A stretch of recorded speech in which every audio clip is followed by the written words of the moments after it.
Welcome everyone to this new video. My name is Loser Joy, and today I welcome you to a new type of drawing I'm going to do today. Today I'm going to do a landscape. So let's start. Remember, if you like this, please subscribe, like the video, and watch some more of my other videos, which are pretty cool drawings as well. And now let's go for step number one. Now for step number one, what I started doing was by start sketching out, obviously, the mountains of this landscape. Now, the reason I try to draw a landscape is because I want to help people who has been asking me, hey, why don't you do a landscape? That would be pretty cool. So yeah, I said, okay, I'll do a landscape on black and white scale. And that's exactly what I'm going to do today. For the materials you're going to need, obviously we have a charcoal pencil and the normal pencil, obviously your eraser and sharpener. And for step number two, what I start doing is by doing the clouds. Now, the way I do the clouds is that I take my charcoal and I start by sketching out the clouds in a pretty easy, smooth sketch, like straighten.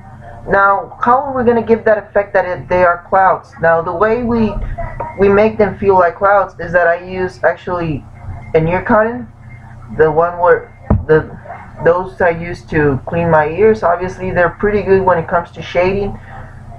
And that's what I use to shade off the charcoal. Now when I'm shading off the charcoal, I try to blend in the clouds and blend them in with the drawing. This way I can really feel as if the clouds were natural and were organic to the rest of the drawing, and it doesn't feel like it's forced or something like that. It really feels natural and prosthetic.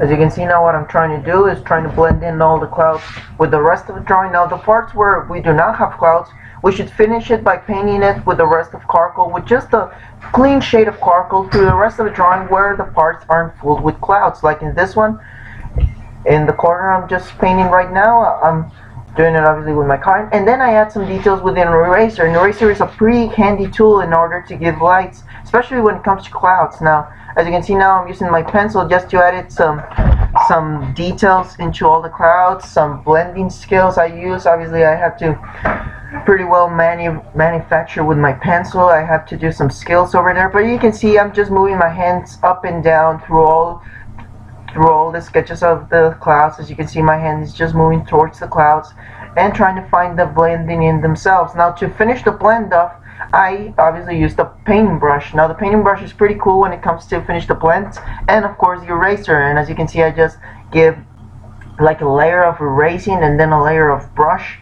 That's just to add in details and to finish up the blend with the clouds and the shades of charcoal.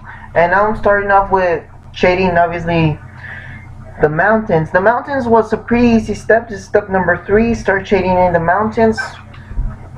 But you gotta be really careful when it comes to giving lights and giving shades. You gotta know exactly when are you gonna give those lights and when are you gonna give those shades. That is what's going to count for the mountain. That is what's gonna give expression to the mountain. That is what's gonna give everything you need in order to make the mountain look cool and to make it look realistic. As you can see now, I'm fighting in the shadings towards the bottom of the mountain, and then up the mountain I'm trying to give it a little more light, as you can see here. Obviously, again, I'm blending in all this charcoal with my ear cotton, and then I'm finishing with details with pencil, with a normal pencil, any kind of pencil, and with my eraser I'm trying to head in with giving it lights to the mountain. This is a process you must complete through the entire sketch of the mountain, and I think it's pretty easy. I normally do not have trouble with it. Obviously, it takes time to find the right place and to find the right tones you must give to each part of the mountain. The tones is what really counts in this part of the drawing. It depends on how well you blend in those tones as how well the mountain's gonna look. So the tones must be pretty well blended to the sketch, and obviously the shadings must be really well tacked. And obviously you cannot do a shade without thinking before doing it, and of course you cannot do a light as well before not thinking of what you're gonna do after you adding that light. So make sure every light and every shade you do, especially in the mountain part, has a purpose. You know what, here I have more light, I want to add in that light to my mountain. Here I want it to be a little bit darker, I want to blend in those tones. And when it comes to blending them in, you really must be careful with that, because when you blend them in, it's practically what's going to be as a viewer of your piece, he's going to view the blend of the colors, and if you do a nice blend of them, he's gonna look and the eyes are gonna see something beautiful. And in order to get something beautiful, you must really blend in those dark tones with the light tones. And you must repeat this process through the entire part of the mountain in order to finish sketching your own mountain. As you can see now, I'm just adding some details, obviously with my pencil. As you can see, this drawing that requires pretty little material, just a charcoal pencil, a normal pencil, and an eraser, and obviously my ear cuttings, which I think everyone has ear cuttings in order to keep on healthy. And as you can see, my final blending tool obviously is my brush and my eraser.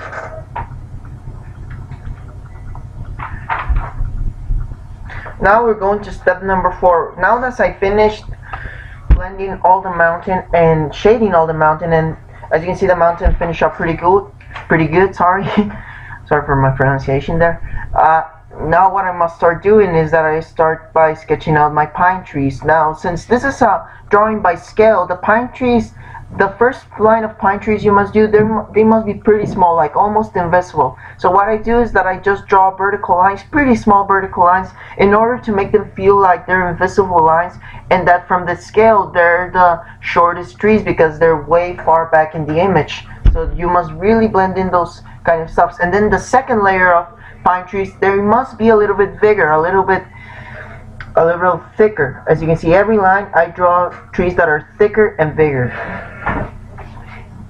And from the third line, of course, you follow this process. Every single line from the bottom, you must draw more thick and more large trees, or pine trees, because of course this drawing requires pine trees, and that's what our image is asking for. So as you can see here, I'm finished with all the pine trees. As you can see, I did exactly what I told you. I did the small pine trees at the beginning, then went up, and now what I'm doing here is sketching the bottom part of the drawing, the bottom pines of the drawing. And these pine trees are really important in the drawing. I'm first drawing vertical lines just to figure out what they will be. This is step 5. But what is important about here is that these pine trees are going to be the biggest pine trees of the entire drawing. They're what's practically going to give image to your drawing. And when somebody looks at your landscape, they must really see the composition of those pine trees really blend in with the rest of the drawing, including the lake and all the way down to the pines that are in the north of the drawing, and of course the mountains. They can all blend in and have a nice composition. Now as you can see here, I'm doing this pine trees. Now the way to do pine trees, and I'm even calling this another step, this is step number 6. How do I do a pine tree? Well, first I draw a vertical line, of course. I just drew in a line, and after I draw in a line, I start on the top of it. Now you're gonna see me draw the largest pine tree of the entire drawing. As you can see, there's a vertical line. Then I start by letting my hand go, drawing like those kind of pieces, those kind of branches in the pine tree, and just letting myself go and do them in all directions without losing my primary form of a pine tree, which is actually a triangle. But I'm trying to be creative. I'm trying to add in some lights in some parts of it. As you can see my hand moving, you can see the techniques I'm using, you can see how well I move my hand, and that's exactly what I want you to do when it comes to drawing pine trees, because it's going to give a little more character and a little more deepness into your drawing, and a little more deepness into the sketch and the composition of the drawing, especially when it comes to landscapes. So that is exactly why I'm trying to do this kind of pine trees, and that is why it's pretty important that you learn how to do them. As you can see, I finished all the pine trees and I finished the grass inside of it. Now we move on to the final step, which is step number 7, and that's going to be finish the lake. Now the lake is very easy because it's actually a blend of whites and lights.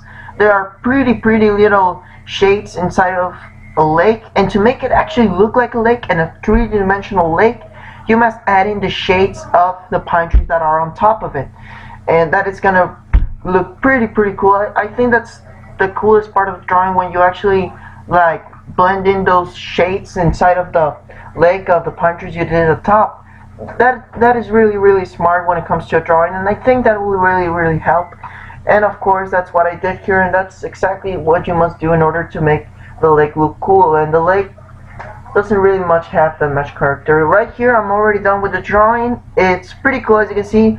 Now this is an image, This is a full image of how the drawing came to look. I really hope you like it. I'll see you next time.